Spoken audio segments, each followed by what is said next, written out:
95তম শ্ৰীমন্ত শংকৰদেৱ সংঘৰ মূল অধিৱেশনলৈ মাজত মাত্ৰ আৰু দুটামান দিন বাকী।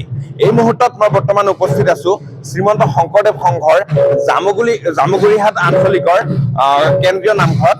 আৰু যিহেতু সন্মুখত তেওঁলোকৰ হেঁপাহৰ অনুষ্ঠান শ্ৰীমন্ত শংকৰদেৱ সংঘৰ মূল অধিৱেশন, আৰু যিহেতু এইবাৰ 95 সংখ্যক অধিৱেশন আৰু 95তম অধিৱেশনৰ শেষৰ দিনা অৰ্থাৎ 8 ফেব্ৰুৱাৰীত যি পতাকা বেদীত পতাকা উত্তোলন কৰিব তেওঁলোকৰ পদাধিকাৰ বাব জনায়, আৰু সেই উদ্দেশ্য আগত ৰাখি সেইদিনাই 95 গৰাকী গায়ন বায়নৰ শিল্পীয়ে তেওঁলোকৰ গুৰুঘাট পৰিৱেশন কৰিব পতাকা বেদীত।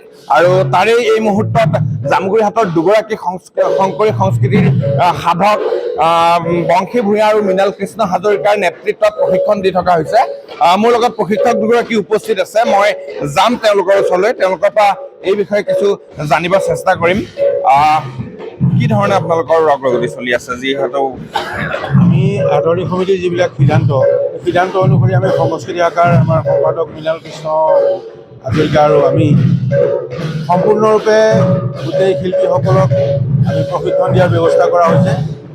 ইতিমধ্যে আমাৰ 7টা আঞ্চলিকৰ যিসকল সাংস্কৃতিক শাখাৰ সম্পাদক আছিলে বা সভাপতি আছিলে তেওঁলোকে ইতিমধ্যে আঞ্চলিক ভিত্তিত প্ৰশিক্ষণবিলাক দি আহিছিলে। আৰু আজি কেন্দ্ৰীয়ভাৱে 7খন আঞ্চলিকৰ শিল্পীসকলক একগোট কৰি আমাৰ জামুগুৰি আঞ্চলিক কীৰ্তন গৃহত একগোট কৰি সমস্তকে একেলগে এই প্ৰশিক্ষণ ভাগ দিয়া হৈছে।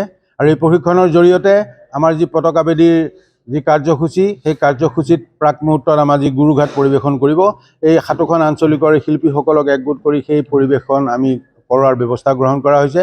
ইতিমধ্যে আমাৰ প্ৰশিক্ষক হিচাপে আমাৰ সম্পাদক মৃণাল কৃষ্ণ হাজৰিকাই তেওঁলোকক এই গুৰুঘাট পৰিৱেশনৰ সময়ত ল'বলগীয়া যি নীতি নিৰ্দেশনা খোল বাদ্যকে আদি কৰি সমস্তকে তেওঁলোকে বুজাই দিছে, আৰু সেইমতে সকলো আগবাঢ়িছে। আৰু আমি আশাবাদী যে বৰ সুন্দৰভাৱে তেওঁলোকে এই খোল বাদ্য পৰিৱেশন কৰিছে, গুৰুঘাট পৰিৱেশন কৰিছে।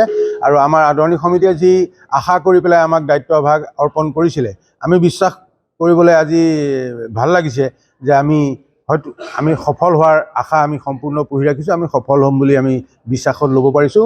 আশা কৰিছোঁ আপোনালোকেও আমাৰ এই পতাকা বেদীৰ জৰিয়তে আমি জগতগুৰু শ্ৰীমন্ত শংকৰদেৱৰ এই গুৰুঘাট পৰিৱেশন আৰু শ্ৰীমন্ত শংকৰদেৱ সংঘৰ এই কাৰ্যসূচী সফল হৈ তুলিব, অসমবাসীত শান্তিৰ পৰিৱেশ ঘূৰাই আনিব, এই আশা কামনা কৰিছোঁ। আৰু আপোনালোকলৈও আমি এই সুযোগতে ধন্যবাদ জ্ঞাপন কৰিছোঁ। কৃষ্ণ। ধন্যবাদ জনাইছোঁ। মোৰ লগত আন এগৰাকী প্ৰশিক্ষক তথা শংকৰী কলা সংস্কৃতিৰ এগৰাকী সাধক মৃণাল কৃষ্ণ হাজৰিকা উপস্থিত আছে। কি ক'ব? এক দৃষ্টিনন্দন পৰিৱেশৰ সৃষ্টি কৰিব সেইদিনা। কৃষ্ণ জয় গুৰু শংকৰ। শ্ৰীমন্ত শংকৰদেৱ সংঘ তেজপুৰ জিলা শাখাৰ আতিথ্যৰ ব্যৱস্থাপনাত হ'বলগীয়া 95 সংখ্যক বাৰ্ষিক অধিৱেশনৰ অহা 6, 7, 8 ফেব্ৰুৱাৰী তাৰিখে জ্যোতি বিষ্ণু সমন্বয় ক্ষেত্ৰত অনুষ্ঠিত হ'ব।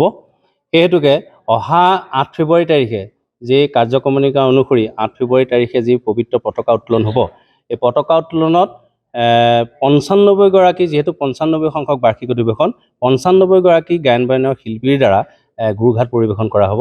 আৰু সেই উদ্দেশ্য লৈ পেলাই আজি ইতিমধ্যে আমাৰ সভাপতি বাজনে কৈছে যে আঞ্চলিক ভিত্তিতে প্ৰশিক্ষণবিলাক হৈ আছিলে। আজি জিলা ভিত্তিত আমি সকলো শিল্পীকে একগোট কৰি পেলাই আজি গুৰুঘাটৰ পৰিৱেশন কৰাৰ প্ৰশিক্ষণ দিয়াৰ ব্যৱস্থা কৰিছোঁ। আৰু আমি আচলতে সৌভাগ্যৱান যে 95 সংখ্যক বাৰ্ষিক অধিৱেশনত পতাকা উত্তোলনত আমাৰ পৰিচালনাত আমি গায়ন বায়নৰ শিল্পীসকলে গুৰুঘাট পৰিৱেশন কৰিবলৈ পাম। এইটো আচলতে আমাৰ কাৰণে সৌভাগ্যৰ কথা।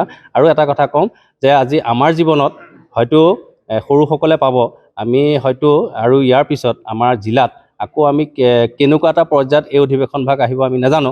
তথাপি আমি হয়তো সেই বজাব পৰা আমাৰ শক্তি নাথাকিব। এইবাৰে আমাৰ শেষ সুযোগ।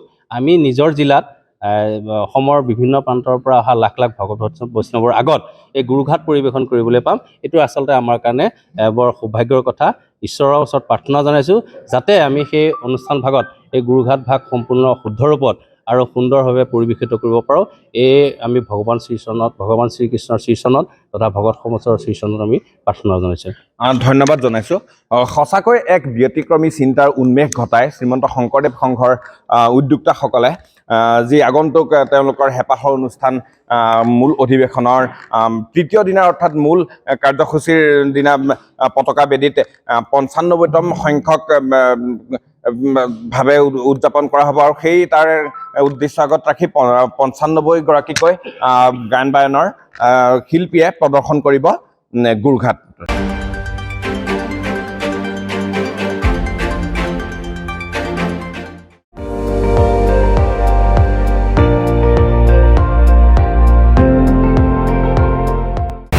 আপুনি চাই আছে ND24 সৰ্বশ্ৰেষ্ঠ নহয় সৰ্বোত্তমৰ দৌৰত।